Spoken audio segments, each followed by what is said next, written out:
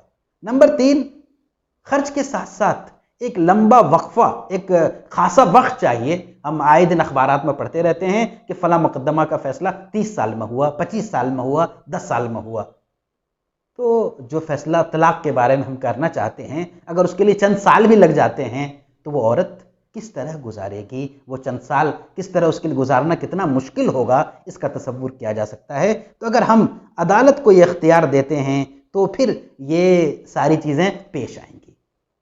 اچھا، جہاں عدالت کو اختیار دیا گیا ہے وہاں کیا صورتحال ہے؟ آئیے ایک رپورٹ دیکھتے ہیں۔ یہ رپورٹ نیٹ پہ موجود ہے، divorce.com اور اس طرح کی اور کچھ سائٹیں ہیں جہاں پہ یہ رپورٹ موجود ہے، جہاں یہ آپ واضح طور پہ دیکھ سکیں گے کہ جاپان میں 60% طلاق کا ریشو ہے، برطانیہ میں 42% ہے، روس میں 43% ہے، سویڈن میں 45% ہے، یعنی 100 میں سے 45 لوگ طلاق دے رہے ہیں۔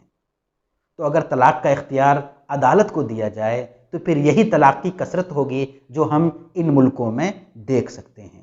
لیکن اگر طلاق کا اختیار مرد کو ہوتا ہے، یا طلاق کا اختیار کچھ صورتوں میں عورت کو ہے یا عدالت کو ہے جیسا کہ اسلامی نظام ہے، تو کیا ہوتا ہے؟ ایک رپورٹ جو بہت معروف رپورٹ ہے زویا حسن کی، انہوں نے باضابطہ سروے کیا اور سروے کے بعد انہوں نے رپورٹ پیش کی کہ مسلمانوں میں جو طلاق کا ریشو ہے وہ ہے 0.41، یعنی 100 میں بھی ایک نہیں ہے۔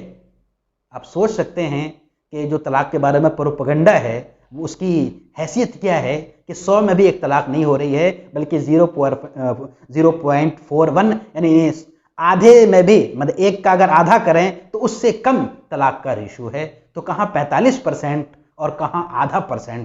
تو یہ اس وجہ سے ہے کہ شریعت نے طلاق کا نظام بنایا ہے، گرچہ ہم دیکھتے ہیں کہ زیادہ تر طلاق کے واقعات جہالت کی بنیاد پہ، ناواقفیت کی بنیاد پہ ہوتے ہیں اور جلد بازی اور غصے کے فیصلے ہوتے ہیں۔ اگر یہ فیصلے شریعت کے مطابق ہوتے تو آپ اندازہ لگا سکتے ہیں کہ یہ ریشو اور بھی کم ہو جاتا۔ تو یہ تو بات ہوئی کہ طلاق کا اختیار مرد کو کیوں ہے اور عورت کو کیوں نہیں ہے۔ اسی طرح عدالت کو یہ اختیار کیوں نہیں ہے۔ اب آتے ہیں کہ طلاق یعنی جدائیگی، اس کی کئی شکلیں ہیں جو عورت کو بھی دی گئی ہے، اور یہ اس لیے دی گئی ہے کہ ہو سکتا ہے کوئی عورت نباہ نہیں کر پا رہی ہے، اس کی زندگی خوشگوار نہیں چل رہی ہے، لیکن شوہر ظالم ہے یا کسی وجہ سے وہ ضد اور عناد کا شکار ہے اور وہ کہہ رہا ہے کہ میں تمہیں سڑا دوں گا، میں تمہیں طلاق نہیں دوں گا۔ ایسی صورت میں کیا وہ عورت اپنے شوہر کے رحم و کرم پہ زندگی گزارے گی؟ نہیں، شریعت نے یہ راستہ نہیں طے کیا ہے، بلکہ شریعت نے ایسے مواقع کے لیے کچھ شکلیں عورتوں کو بھی دیا ہے۔ وہ شکل کیا ہے؟ کچھ معروف شکلیں ہیں، آئندہ ہم اس پہ تفصیل سے بات کریں گے۔ فی الحال ہم اس کے لیے آپ کو 2 شکل بتاتے ہیں۔ پہلی شکل ہے خلا۔ اگر کسی عورت کو پریشانی ہے، وہ شوہر کے ساتھ نہیں رہنا چاہتی اور شوہر اسے طلاق نہیں دینا چاہتا، تو اس کے لیے خلا کا طریقہ ہے کہ عورت شوہر کو یہ پیشکش کرے کہ ایسا ہے کہ میں تمہیں مہر معاف کر دوں گی، یا میں تمہیں فلاں چیز گفٹ کر دوں گی، فلاں جائیداد تمہیں دے دوں گی، اتنے پیسے دے دوں گی اور تم مجھے طلاق دے دو۔ یہ طریقہ شریعت میں موجود ہے۔ ایک دوسرا طریقہ ہے جو ہمارے ہاں زیادہ معروف نہیں ہے لیکن بڑا مؤثر طریقہ ہے، وہ ہے تفویض طلاق۔ تفویض طلاق کا مطلب یہ ہے کہ نکاح کے وقت، نکاح سے پہلے یا نکاح کے بعد جب بھی عورت کو محسوس ہو اور عورت چاہے کہ اس طرح کا اقدام کرے تو وہ اپنے شوہر کے ساتھ ایک باضابطہ تحریری شکل میں یا زبانی یہ چیز طے کر سکتی ہے کہ اگر تم فلاں فلاں ظلم کرو گے یا فلاں فلاں چیزیں جو کرو گے اور جو مجھے ناپسند ہے، اگر تم ایسا کرو گے تو مجھے طلاق کا اختیار ہوگا، اور شوہر اس کے لیے تیار ہو جاتا ہے، ایگری ہو جاتا ہے، تو اس کو تفویض طلاق کہتے ہیں۔ یہ نکاح سے پہلے بھی ہو سکتا ہے، نکاح کے وقت بھی ہو سکتا ہے، اور بعد میں بھی یہ معاملہ آپس میں کیا جا سکتا ہے۔ تو اگر کسی عورت نے، کسی بیوی نے اپنے لیے طلاق کا اختیار لے لیا کہ فلاں فلاں کنڈیشن، یعنی اگر اس ٹائپ کا جرم یا ظلم شوہر کرے گا تو ہمیں طلاق کا اختیار ہوگا، تو شریعت ایسی عورت کو اگر وہ کنڈیشن پائی جاتی ہے تو آٹومیٹک اس عورت کو طلاق لینے کا اختیار ہو جاتا ہے۔ یہ تفویض طلاق ہے۔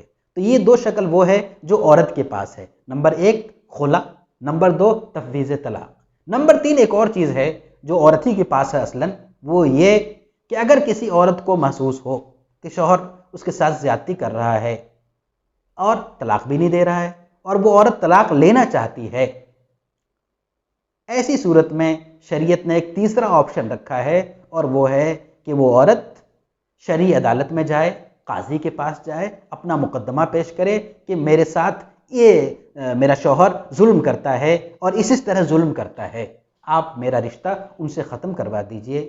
شریعت نے قاضی کو یہ اتھارٹی دی ہے، یہ اختیار دیا ہے کہ وہ عورت کی بات سن کے اور اس کی پوری تفصیلات ہے، یعنی اس کے شواہد اور حاصل کر کے اگر اطمینان ہو جاتا ہے قاضی کو کہ واقعی اس عورت پہ ظلم ہو رہا ہے، عورت مظلوم ہے، تو شوہر کے نہ چاہتے ہوئے بھی عدالت طلاق دے سکتی ہے، یعنی قاضی شرع کو طلاق دینے کا اختیار ہے۔ اس کی پوری تفصیل انشاءاللہ ہم پھر پیش کریں گے۔ اس عمل کو فسخ نکاح یا تفریق نکاح کہا جاتا ہے۔ تو یہ ایک تیسری صورت ہے جہاں عورت ہی کو دراصل اختیار ہے کہ وہ عدالت کے ذریعے سے طلاق حاصل کر لے، جدائیگی حاصل کر لے۔ تو یہ تین چیزیں ہو گئی۔ نمبر ایک، عمومی حالات میں شوہر کو اختیار دیا گیا ہے طلاق دینے کا، کنڈیشنوں کے ساتھ۔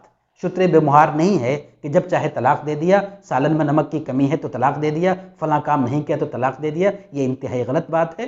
طلاق کے لیے پروسیس ہے، اصول ہے، کنڈیشن ہے، اس کے مطابق اگر طلاق دیتا ہے وہ تو پھر وہ گنہگار نہیں ہوگا، ورنہ اس کی خلاف ورزی کرتا ہے تو طلاق تو ہو جاتی ہے بہت سی شکلوں میں، لیکن شوہر گنہگار ہوگا۔ اور اگر کہیں پہ اسلامی نظام ہو تو ایسے شوہر کے لیے سزا بھی عدالت سے ہو سکتی ہے۔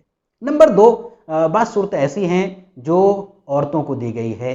اور نمبر تین، عدالت کو اختیار دیا گیا ہے کہ وہ حالات کو دیکھ کے اور مظلوم عورت کی دادرسی کرنے کے لیے شوہر اور بیوی کے درمیان علیحدگی کرا دیں۔ تو یہ اصلاً تین طریقے ہیں علیحدگی کے۔ تو اس پوری گفتگو کا جو حاصل ہے وہ حاصل یہی ہے کہ طلاق کا اختیار تنہا شوہر کو نہیں ہے، بلکہ شوہر کو بھی ہے، بعض صورتوں میں عورت کو ہے یعنی بیوی کو ہے، اور بعض صورتوں میں عدالت کو ہے۔ یہ سارا اس لیے ہے کہ جو خاندان ہے اس کے درمیان بننے کی، ساتھ رہنے کی اور ساتھ خوشگوار زندگی گزارنے کی زیادہ سے زیادہ شکلیں اختیار کی جا سکے اور بگڑنے کی، رشتہ ٹوٹنے کی کم سے کم شکل ہو، اسی لیے یہ پورا طریقہ اختیار کیا گیا ہے۔ اور اس پورے طریقے پہ گرچہ آج عمل نہیں ہو رہا 100%، تب بھی ہم دیکھ سکتے ہیں کہ مسلمانوں کا خاندان، مسلمانوں کی فیملی، مسلمانوں کے بچے جس طرح خاندانی سسٹم میں جڑے ہوئے ہیں، یہ خاندانی سسٹم اوروں کے ہاں نہیں ہے، اور نہیں ہونے کی سب سے بڑی وجہ یہی ہے کہ ان کے یہاں اس پہ توجہ نہیں ہے۔ تو جو طلاق کے مسائل ہیں اور جو ہم نے آپ کو تفصیل بتائی کہ اختیار کن کن کو دیا گیا ہے، اس کی وجہ یہی ہے کہ خاندان منتشر نہ ہو، بات بات پہ طلاق نہ ہو، اور خاندان کے درمیان آپس میں ربط و تعلق بھی رہے اور شوہر بیوی کے درمیان ایک خوشگوار زندگی باقی رہے۔ لیکن اسی کے ساتھ ساتھ چونکہ طلاق ضرورت ہے، اس لیے اس کا بھی آپشن رکھا گیا ہے، مردوں کو دیا گیا ہے، اور مردوں کے ساتھ ساتھ کچھ حصہ عورتوں کو بھی دیا گیا ہے کہ اگر کوئی مرد ظلم پہ اتر آئے تو اس عورت کو جھیلنا نہیں ہے، بلکہ اس کے لیے آپشن موجود ہے کہ اس آپشن کا وہ استعمال کرے اور اپنی زندگی وہ دوبارہ شروع کر سکے۔